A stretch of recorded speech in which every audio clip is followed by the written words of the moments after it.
अस्सलाम वालेकुम जी, welcome back to my channel. मैं हूँ रोजीना और आप देख रहे हैं दी रोजीना किचन। तो आज हमारी किचन में बन रहा है बहुत ही मज़ेदार सा बाजारी प्याज। अच्छा, अगर आप ये प्याज बारबेक्यू के साथ इस्तेमाल करेंगे ना, वाह वाह वाह, क्या ही बात हो जाएगी। आप इसको दाल के साथ इस्तेमाल करें, किसी भी कढ़ाई के साथ इस्तेमाल करें, सब्जी के साथ इस्तेमाल करें, बहुत ही अच्छा टेस्ट आता है। तो चलें इसको बनाना शुरू करते हैं। सबसे पहले तो इंग्रेडिएंट की तरफ चलते हैं। सबसे पहले तो हमें चाहिए इसके लिए नमक। नमक जो है वो हमने पूरा रखना है, ये कम नहीं होना चाहिए, ठीक है। और इसमें शामिल कर देंगे हाफ टी स्पून सुरख मिर्च। हाफ टी स्पून ही नमक है, हाफ टी स्पून ही सुरख मिर्च पाउडर ले लिया है।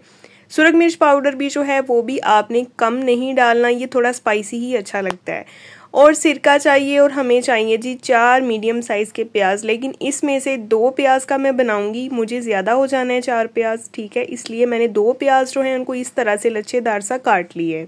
अब आप चाहें तो प्याज को इस तरह से लच्छेदार काट लें या आप इसको लंबा लंबा काट लें, ये आपकी मर्जी है। लेकिन एक बात ज़रूरी है, वो ये कि आपने प्याज को छील के उसके बाद धो लेना है और उसके बाद आपने काटना है। काटने के बाद आपने प्याज को धोने से अवॉइड करना है, ठीक है। इस तरह से प्याज में पानी पानी हो जाएगा, क्योंकि हमने इसमें सिरका डालना है। अगर पहले ही प्याज को काटने के बाद धो लेंगे तो वो नीचे जो है वो पानी सा जमा हो जाएगा, जो बिल्कुल भी अच्छा नहीं लगेगा और सही प्याज तैयार नहीं होगा। और अब हमने इसमें कुछ स्पाइसेस डाल देने हैं। हाफ टी स्पून सुरख मिर्च पाउडर लिया था और हाफ टी स्पून ही हमने नमक लिया। अच्छा, सुरख मिर्च और जो नमक है ना, इसकी क्वांटिटी हमने बिल्कुल एक्यूरेट रखनी है, ये कम ज़्यादा नहीं होने चाहिए।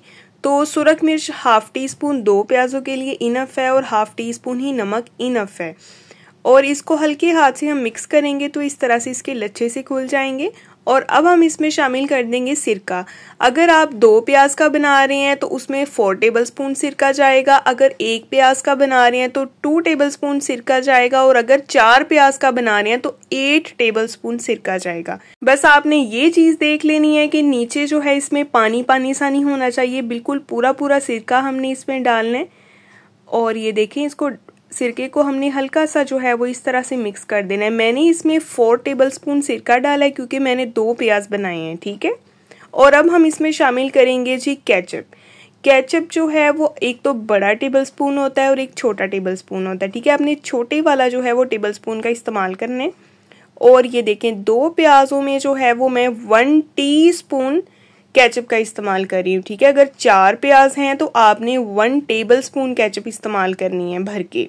मैंने इसमें 1 टीस्पून जो है वो केचप शामिल कर दी है और इसको हल्का सा मिक्स कर लेंगे। और साथ ही आपसे गुजारिश है, मेरे चैनल पे नए हैं तो सब्सक्राइब कर दें, वीडियो को भी लाइक कर दें, बेल आइकन को भी ऑन कर दें। तो प्याज हो गया तैयार, लेकिन ऊपर के लवाजमात अभी थोड़े से बाकी हैं। अब एक हरी मिर्च चाहिए और एक चाहिए हमें लेमन। हरी मिर्च जो है इसको बिल्कुल इस तरह से बारीक बारीक सा मैंने काट लिया है। सीड्स इसके हमने इसमें शामिल नहीं करने, वो हमने फेंक देने हैं। और बिल्कुल बारीक कटी हुई हरी मिर्च डाल देंगे एक, और इसको मिक्स करेंगे हल्का सा। अच्छा, आप चाहें तो इसको स्किप भी कर सकते हैं, वैसे तो ये बिल्कुल ऑप्शनल है। मैंने सिर्फ डेकोरेशन के लिए इसको यूज़ किया है कि इसकी पिक्स वगैरह अच्छी आए, वीडियो अच्छी लगे। तो आप इसको स्किप भी कर सकते हैं। अगर आप वैसे ही घर में खाने के लिए बना रहे हैं तो यहाँ तक जो है वो काफ़ी है। इससे आगे जो है सारी चीज़ें ऑप्शनल हैं। मैंने हल्का सा हरा धनिया भी डाल दिया था ताकि प्रेजेंटेशन जो है इसकी वो अच्छी लगे। और मैंने इस तरह से ऊपर लेमन के भी 3 से 4 स्लाइसेस रख दिए थे ताकि खूबसूरती आए। तो आप ये सारी चीज़ें ना भी करें तो कोई मसला नहीं है, ये सारी चीज़ें ऑप्शनल हैं। मैंने सिर्फ ब्यूटी के लिए ये सब कुछ किया है लास्ट पे। और ये देखें जी, इसकी फाइनल लुक है आपके सामने। आपको ये कैसा लगा मुझे फीडबैक में बताइएगा और इसको लाजमी ट्राई कीजिएगा, बहुत मज़े का लगता है। नेक्स्ट मिलेंगे कल एक नई वीडियो के साथ, तब तक के लिए अल्लाह हाफिज़।